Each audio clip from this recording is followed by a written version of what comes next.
tout mon compte personnel. À donner ça les orphelinats, à tous ces orphelinats, tous ceux qui s'occupent des pauvres. Et elle n'est pas la distribuée. Elle la distribue net. On va maintenant, avant de faire une opération, on revisite encore le cœur. On revisite le cœur. Et le cœur dit, mais comment tu as fait? Ton cœur est devenu normal. Voilà,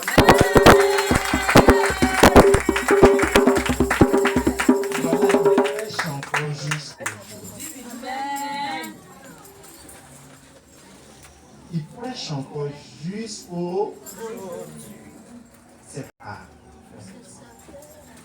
Mais tu peux dire, Seigneur, j'ai fait ma part. Tu peux le dire. Parce que tu ne sais pas quelque chose.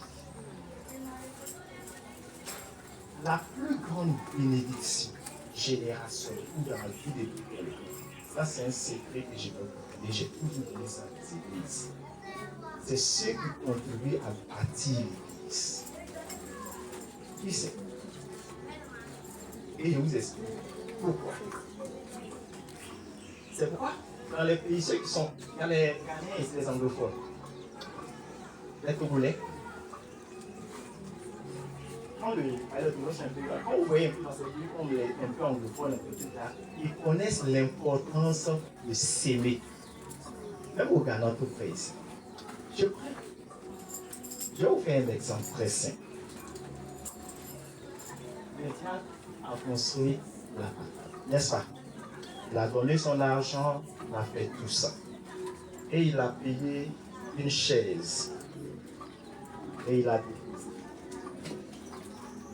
n'est-ce pas? Écoutez très bien. Moi ici chez moi à la maison, j'ai besoin de 100 000 francs. Et puis je viens à l'église. La patame est là, non? Je m'assois en bas de la patame et je m'assois sur la chaise. Seigneur, donne-moi 100 000. Seigneur, donne-moi 100 000. Les 100 000 là, Dieu enlève. Moi, j'ai demandé 100 000. Dieu dit, bon, grâce à la personne qui a fait la patame, où tu as eu le point de venir chez moi, Dieu va d'abord chez lui. Tiens. Avant qu'il s'arrive chez moi. C'est les mêmes 100 000, Dieu va décaisser 200 ou 300 000. Il faut que lui, parce que grâce à lui, je suis assis. Dieu n'est pas ingrat.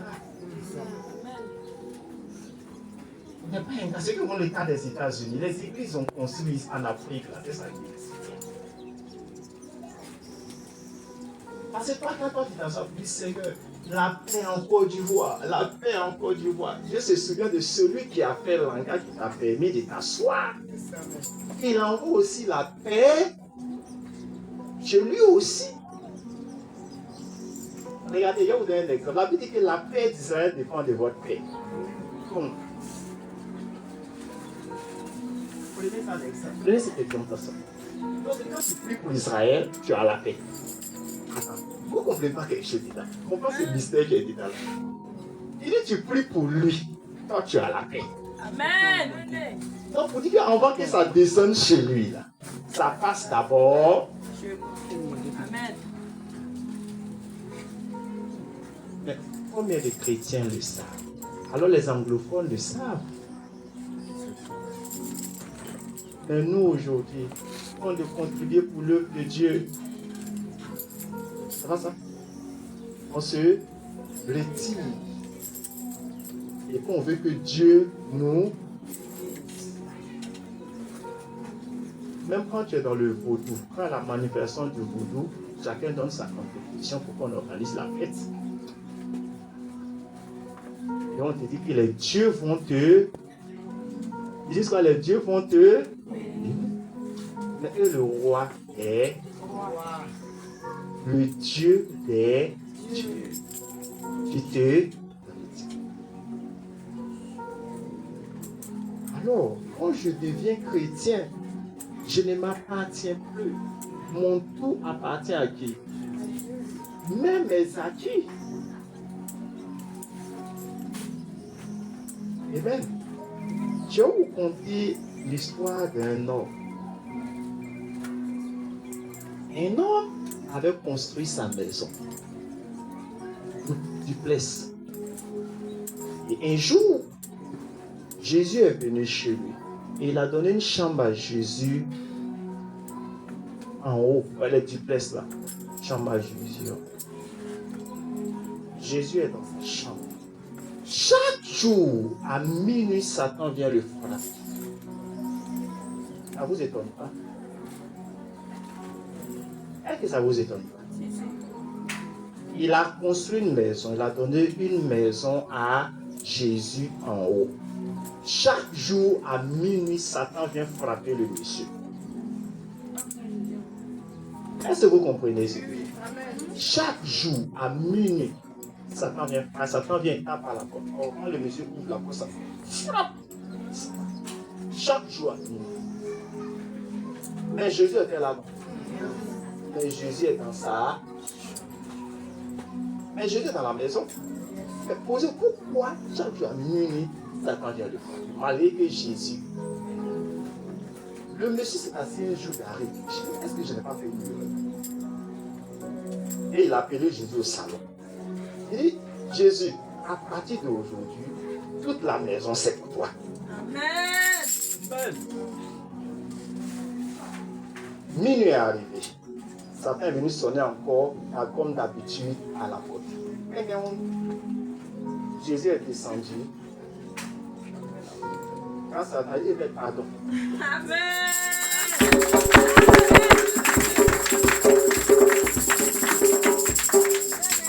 Pourquoi? Souvent, nous les chrétiens, on est comme ça. On confie une partie de notre vie à Jésus.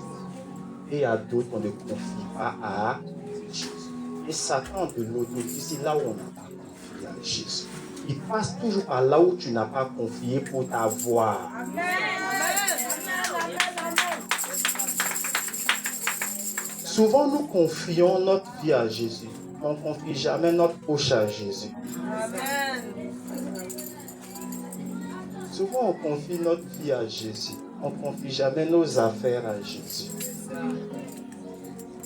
Et Jésus va toujours, et Satan va toujours mettre là où la main, là où tu n'as pas confié à Jésus.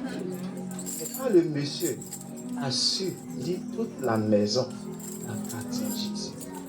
Donc, Jésus maintenant avait l'opportunité de se promener dans toute la maison.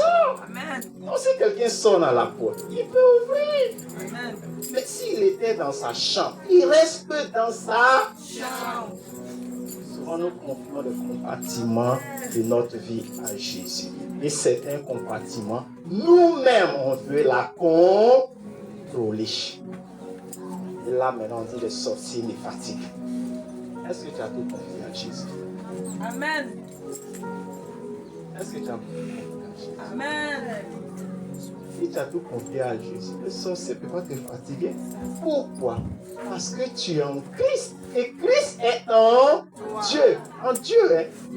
Et Christ est en Dieu. Pourquoi? L'ancien, ils ont porté des dessous. Je vais prendre de la boue pour salir le dessous. Est-ce que je peux salir le dessous? Je salis quoi d'abord? La Bible. Alors que toi, tu es comme le dessous en Dieu. Parce que Dieu est là. Jésus est là. Le Saint-Esprit est là en train de toi te toucher. C'est quoi la Bible dit? Si vous êtes en vous, devenez invisible aux yeux du diable.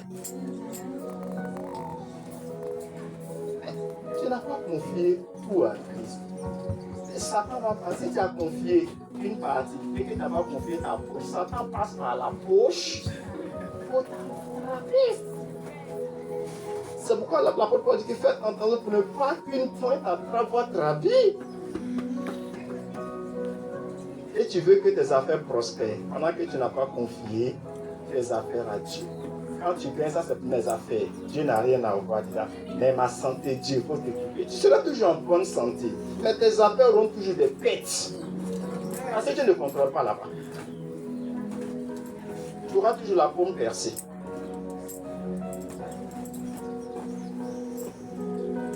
Hein?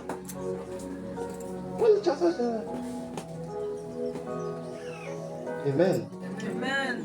Le riche, ce n'est pas la politique, mais c'est une manière de parler. Ouattara avait compté sur bon, n'est-ce pas? Ils ont fait les projets.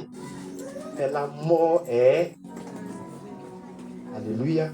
Le riche planifie la vie de son enfant sans tenir compte de celui qui détient la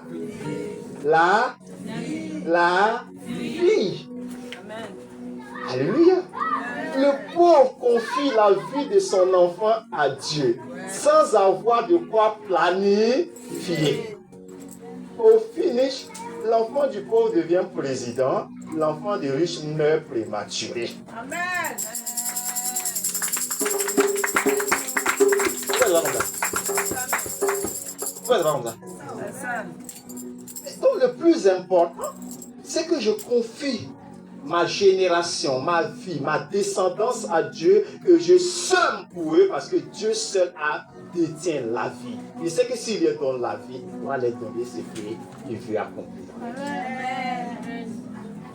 Que de planifier en oubliant Dieu et que mon enfant meurt prématuré. Tout ce qu'elle planifie là, c'est quoi? C'est quoi? C'est